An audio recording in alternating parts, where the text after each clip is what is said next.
Next video comes from a retired neurosurgeon and answers the question how a President Ben Carson would provide opportunity for all and favoritism to none. Hello everyone at Heritage Action for America. I'm Ben Carson. You know, America is a place that was designed for the people. It was supposed to be of, for, and by the people. The government's role was to facilitate life, liberty, and the pursuit of happiness for the people, not for themselves. This is what I think has been forgotten. And one of the reasons that I've gotten into this fray is to see if it's possible, because I actually believe it is, to return America to the people at the pinnacle, the government there to serve the people. We need to have a government where everybody has equal opportunity. We don't give anybody special favors. Our Constitution guarantees the rights of every American citizen, but it does not guarantee extra rights or special rights for anyone. And when we can grasp that concept and not always be looking for the special treatment, I think we will go a long way toward reestablishing the kind of atmosphere that will allow America to grow once again and to thrive and to create a tide that lifts all the boats. And that is perhaps one of the things that has created the most friction and has allowed the purveyors of division and hatred to be so successful, creating a war on women and racial wars and income wars and religious wars and age wars, and basically you name it, they have a war on it. That's much more difficult to do when people feel that they are being treated fairly and equally, and that's where we need to concentrate. Thank you. Ladies and gentlemen, welcome to the stage, Dr. Ben Carson. Thank you for being here. Good to see you. Thank you for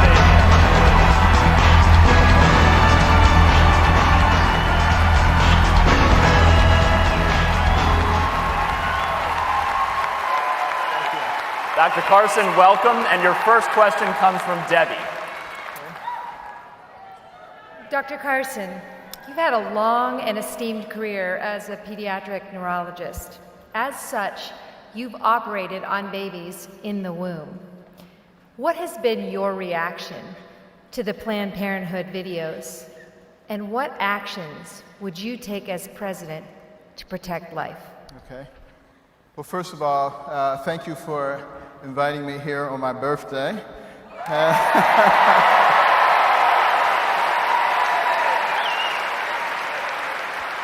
And what a great birthday present.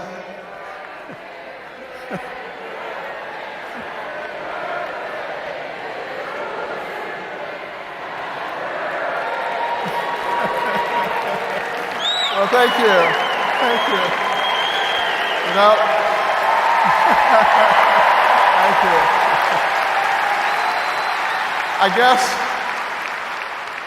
I guess the best birthday present is I heard Donald Trump had dropped out. Oh, wait a minute, that was just for today.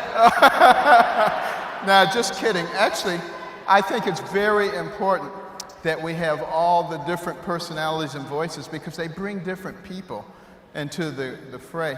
People who used to sit on their hands, and we need everybody involved as long as they realize when the process is over, they need to get behind whoever the nominee is. That is a very important factor. Now, as far as Planned Parenthood is concerned, you know, my entire professional career dealt with trying to save children and provide for them quality of life. That's actually the reason that I'm in this now. And when I look at the things that they have done, and I look at their founder, Margaret Sanger, who was a eugenicist, who didn't like people who looked like me, Obviously, I'm not that interested in anything that she founded. I want to see,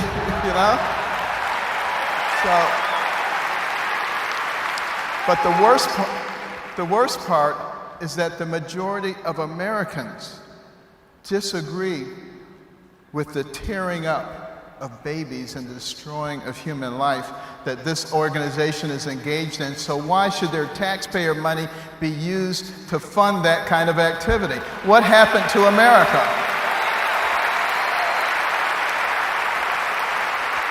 And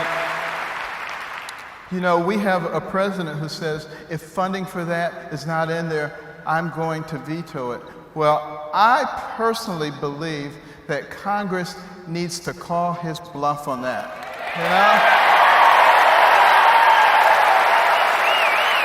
And Congress has tools also. They can defund everything. They can defund his breakfast. So,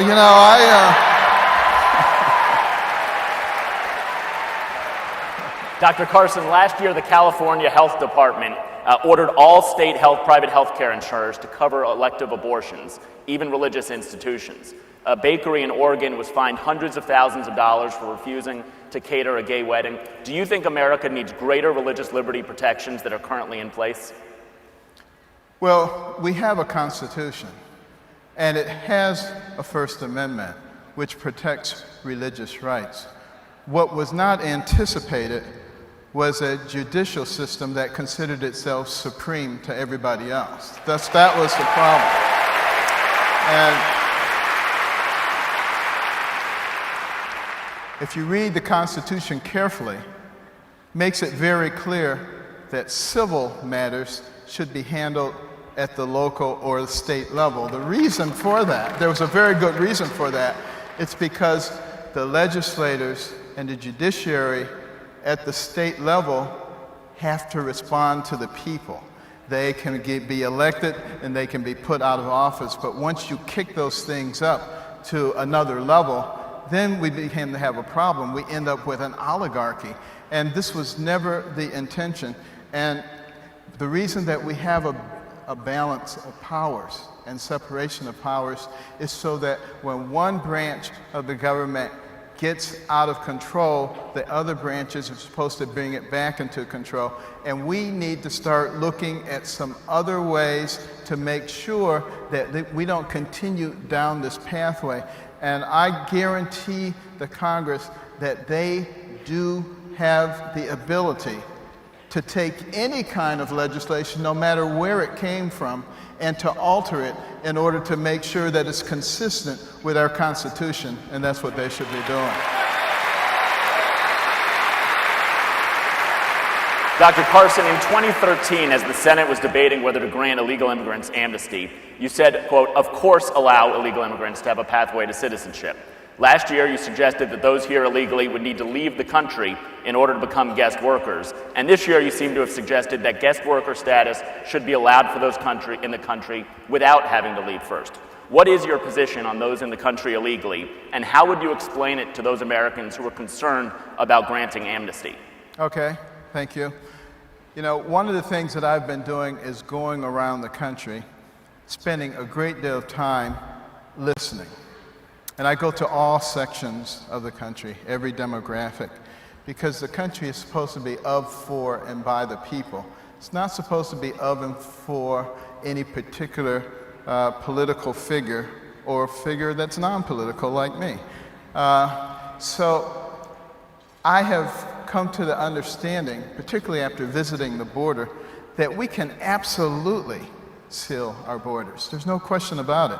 And all we have to do is look at what's been done successfully before. You look at what was done in Yuma County in Arizona by using a combination of the right kind of barrier and putting people there to monitor it and having a judicial system that prosecuted first-time offenders instead of a catch-and-release program. It was extremely effective. And we can use that along not only the southern border, but we can use a variety of things to seal all of our borders, because it's not just people from Mexico and Honduras we're worried about. It's Islamic radical jihadists who want to destroy us. We have to make sure that that's not the case. And in addition to that, if we cut off the goodies, there won't be any reason for people to try to get in here. Okay? Now, additionally, there's still going to be a group of people who are left here. And what do we do with them? I don't think it is possible to round them all up. Just the judicial system itself would be clogged up for many, many years to come.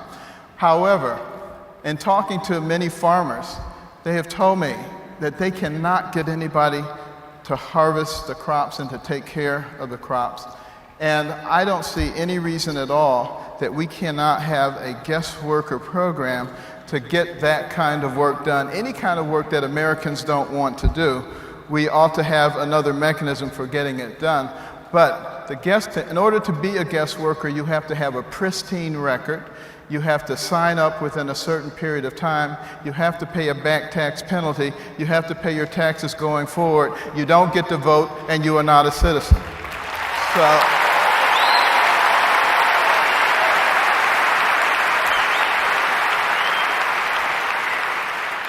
additionally, I believe that we ought to be doing some of the things that allow companies to make a profit in other countries by developing them in terms of their agricultural facilities, etc., so that they can stay in their own country and be perfectly happy in doing so. Can you give us a little bit more detail about the guest worker program? Would it be temporary? Would it be permanent? Would they be eligible for federal benefits? Too much echo there. Would a guest worker under your program, would that be a temporary program? Is it a permanent program? And would those guest workers be eligible for federal benefits while they're in the country? I think those guest workers are not eligible for anything unless we, the American people, decide that we want to make them eligible for it. I think that's the way that it should work.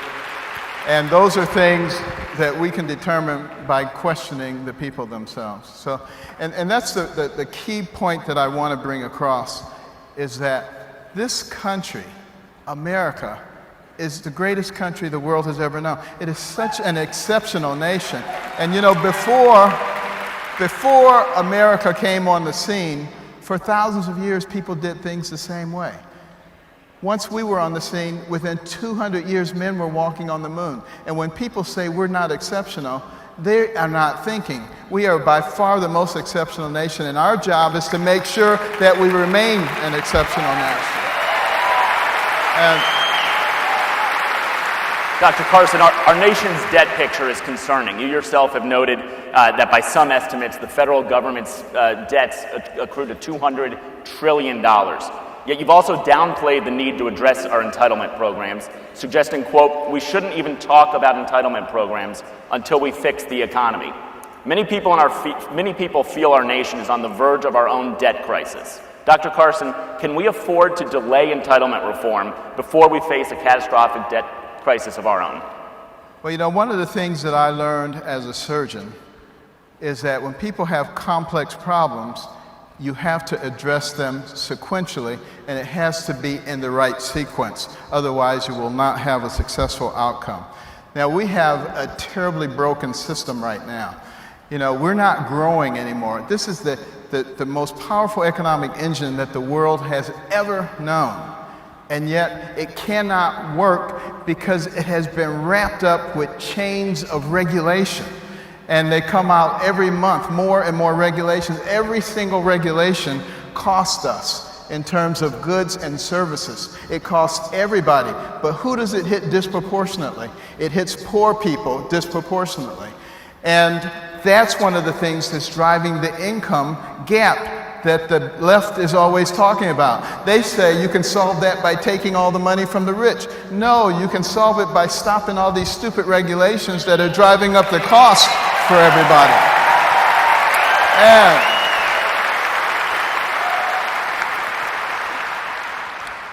And you have to recognize that, yes, we have this tremendous debt, and $18 trillion to pay that back at $10 million a day it would take you over 5,000 years. We're putting that on the backs of our young people, but that's not the worst part. The worst part is the fiscal gap, the unfunded liabilities that we owe. Social Security, Medicare, Medicaid, governmental programs versus what we expect to bring in revenues from taxes and other revenue sources. If we're fiscally responsible, those things should be almost identical. But if they're not, there's a gap. Bring that forward to today's dollars, and you're talking a fiscal gap of over $200 trillion. The only reason we can sustain that is because we can print money, because we're the reserve currency of the world, a title that generally goes with the #1 economy in the world, which we were from the 1870s until last year when China became the #1 economy. Fortunately, they don't have the infrastructure to be able to become the reserve currency right now, but they are working on it. But here we are printing money irresponsibly. We decoupled it from the gold standard in 1971. It's just based on our good name, faith, and credit, which is not very good anymore. And if we no longer can print money and we continue down this pathway, we are headed for certain destruction. And what we must do is get our fiscal house in order, get the economy rolling again, fix the tax structure so that it can be roaring, providing excellent opportunities for people. And once we have excellent opportunities for people, that's when we reform the entitlements. That way, we have everybody on the same page and we're not persecuting people and making ourselves seem unfair. Dr. Carson, do you anticipate in your first term proposing Medicare, Social Security reforms? Will you get the economy growing quickly enough that we can then move on to that next part of the sequence and reform entitlements in your first term? There are a lot of people who say, you know, it took us years and years to get into this bad situation, and it's going to take us years and years to get out of it. I do not believe that. I believe that if we get in there and rapidly get rid of all of these horrible entitlements, and not horrible entitlements, but horrible regulations, we'll get rid of the entitlements too, but we have to do this in sequence. Get rid of the regulations, and we reform the tax system. We get rid of these horrible situations, and one of the ways that we can jumpstart the economy very quickly, there's trillions of dollars, at least $2 trillion overseas, that's not being brought back here. I can remember many an afternoon sitting around boardroom tables, and a lot of people don't know, but you know, I sat on the Kellogg board for 18 years, Costco board for 16 years. I was the chairman of the board of Vaccinogen, a biotech company.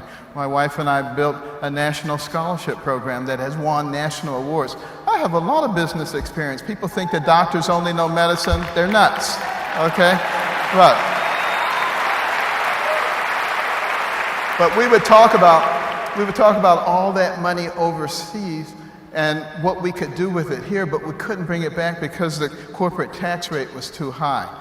Well, my suggestion, and what I would advocate if I got into office, is I would provide a 6-month hiatus of tax-free holiday so that that money could be repatriated into our shores at no cost to the American people. And my only requirement would be that 10% of it would be used to create jobs for people who are unemployed and on welfare. You want to talk about a gigantic jumpstart. That would be unbelievable. And there would be the biggest stimulus probably since the New Deal. And yet, it would be something that didn't cost our taxpayers 1 red cent. Those are the kinds of things that we have to be thinking about. That's low-hanging fruit, absolutely no reason not to do something like that. And then we have to fix the tax structure for everybody. I want something that hits everybody in a proportional way. And if that was good enough for God, that's good enough for me too. And it should be good enough for all of us. And Dr. Carson, it's an honor to invite Governor Haley back onto the stage. okay. Thank you very much, and happy birthday, Dr. Carson. Well, thank you very much. I appreciate that. You know, I will tell you, in case you didn't know, South Carolina was named the friendliest state in the country, but you could tell when they sang you happy birthday. Absolutely. So they never let me down. You know, a lot of people have watched you and they hear what a conservative you are. But will you go back and tell so many of these people actually what your upbringing was? Because you weren't always a conservative. No. I grew up in Detroit and in Boston. I mean, you want to talk about blue places. If there was another color beyond blue, they would be that. And I grew up in that. And then I went to Yale University. You know, my goodness, talk about liberal. And then came back to the University of Michigan. And then went to Baltimore. I mean, so I was a radical Democrat. And I believed all of the stuff that they believed, including that Republicans were horrible, racist people. And then I started listening to Ronald Reagan. And he didn't sound that way. And I said, this man does not sound like that. And then at the same time, I was seeing all these patients coming in, and they were able-bodied people, but they were completely subsumed by the welfare system. And I said, this is not working in their favor. And it's one of the things that I'm trying to get a lot of the downtrodden in our society to recognize. There are ways that you can get out of a state of dependency. Not listen to those people who are always patting you on the head and saying, there, you poor little thing, I'm going to take care of all your needs. That's not being kind.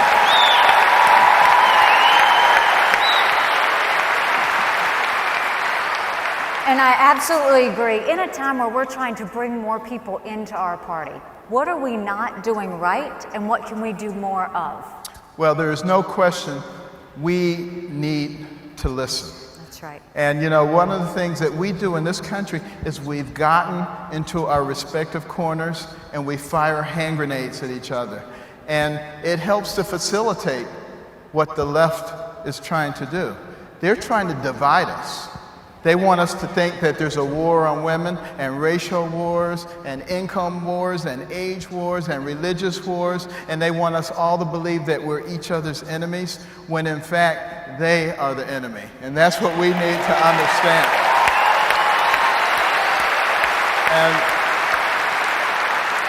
And we need to go out into the minority communities and show them that there is a ladder of opportunity that will bring them out of a state of dependency. And we want them to use the talents that God has given them, working hard.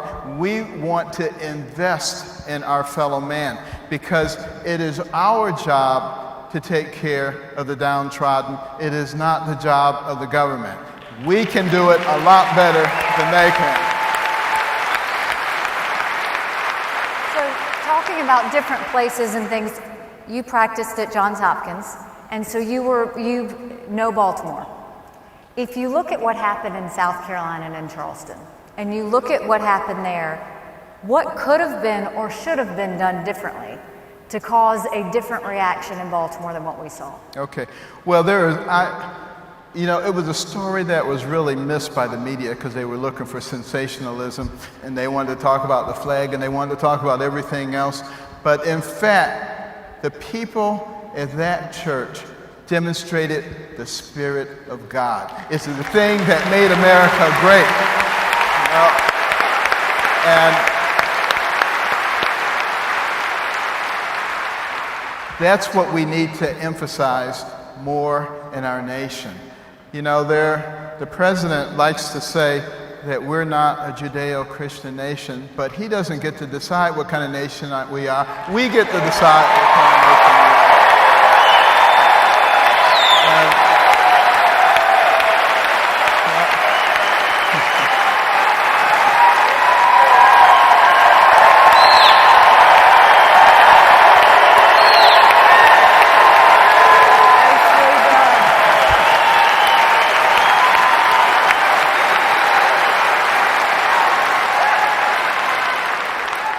And I think if we apply those kind of principles in Baltimore, in Ferguson, wherever we are, reaching out to our fellow men with Christ-like attitude, I think we'll be in much better shape. And I got to tell you, I get a little bit tired of the secular progressives always trying to tell me that you know, you're not a good scientist, you're not a good doctor because you believe that God created the earth and stuff like this.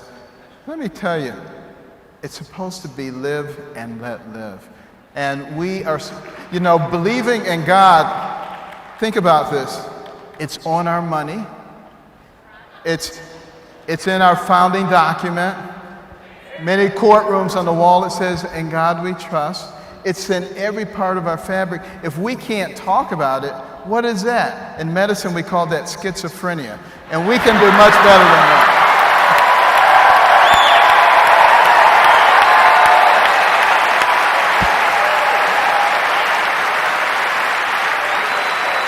We're going a little bit over, but I want to ask just one more question. Everybody sees you as America's surgeon. Everybody wants you to be their surgeon. What do you want to say to them to make you America's president? Well, I want America to recognize that this was not something that was on my bucket list of things to do. Okay? I was looking to retire. My wife was looking for that too.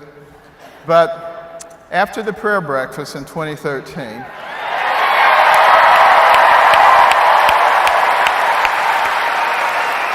you know, so many of you begin to say that this is something that I should consider.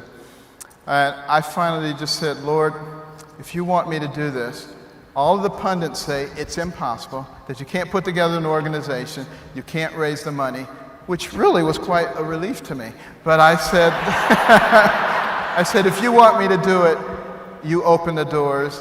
And if you open the doors, I will walk through them. And as long as they stay open, I will continue to do so because I want the American people to once again be placed at the pinnacle of this society. This is where it was designed in our country, and this is what it should be. And thank you so much. Ladies and gentlemen, help us thank the birthday